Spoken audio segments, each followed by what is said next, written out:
इसमें कह रहे हैं जी 3 आइडेंटिकल लैंप्स हैं और ये कनेक्टेड हैं, आपके सामने सर्किट है। कहते हैं कि लैंप Q जो है वो ब्रेक हो जाता है और इससे क्या इफ़ेक्ट पड़ेगा P और R की ब्राइटनेस पे। अब ये है कि P और Q जो है वो पैरेलल में कनेक्टेड है और आइडेंटिकल है, तो इसका मतलब इनकी जो कंबाइंड रेजिस्टेंस होगी वो R/2 बनेगी। अगर इन तमाम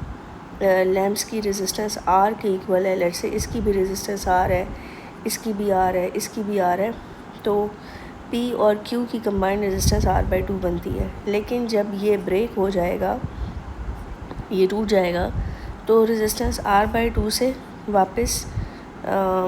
वापस तो नहीं कहना चाहिए, R रह जाएगी, यानी सिर्फ एक P रह जाएगा अकेला। वरना जब ये P और Q कंबाइन थे तो पैरेलल रेजिस्टेंस का जो आप फार्मूला लगा के मालूम कर लें, या जो मैंने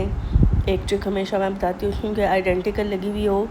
2 लगी हुई हैं तो R/2 होगी, आइडेंटिकल 3 लगे हुए हैं तो पैरेलल, अगर पैरेलल में आइडेंटिकल 3 लगे हुए हैं तो टोटल रेजिस्टेंस R/3 होगी एंड सो ऑन। तो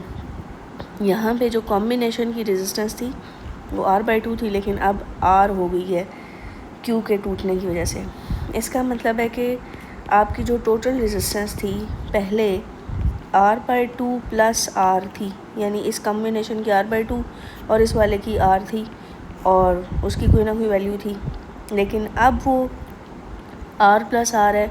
तो वो जो टोटल रेजिस्टेंस है वो इंक्रीज़ हो गई है और जिसकी वजह से टोटल करंट क्या हो गया होगा, डिक्रीज़ हो गया सर्किट का। तो अगर टोटल करंट आपका डिक्रीज़ हो गया है तो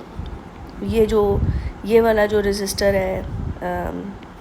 कैपिटल R वाला, यानी ये वाला जो लैंप है, इसकी रेजिस्टेंस तो फिक्स है, तो इसके क्रॉस जो पोटेंशियल ड्रॉप होगा वो क्या होगा जी, करंट टाइम्स रेजिस्टेंस, इसकी R वाले की रेजिस्टेंस, ठीक है, R कह लेती हूँ मैं। तो करंट चूँकि डिक्रीज़ हो गया है सर्किट में,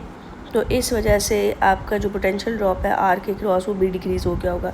क्योंकि ये वाली जो चीज़ है आपकी फ़िक्स्ड है, ये कांस्टेंट है। इसका मतलब है लैंप R जो है वो डिम चलेगा।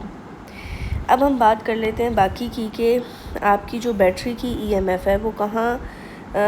डिवाइड हो रही है, P के क्रॉस और R के क्रॉस। अब आप ये फार्मूला याद कर लें कि भाई हमें पता है कि जो EMF होगी वो VP प्लस VR होगी, तो ये चीज़ आपकी फ़िक्स है, ये कांस्टेंट है। तो अगर potential across lamp R decrease हुई है तो पोटेंशियल अक्रॉस P जो है उसको इंक्रीज़ होना पड़ेगा, ताकि ओवरऑल जो EMF है वो कांस्टेंट रह सके, इसलिए P जो है वो ब्राइटर हो जाएगा।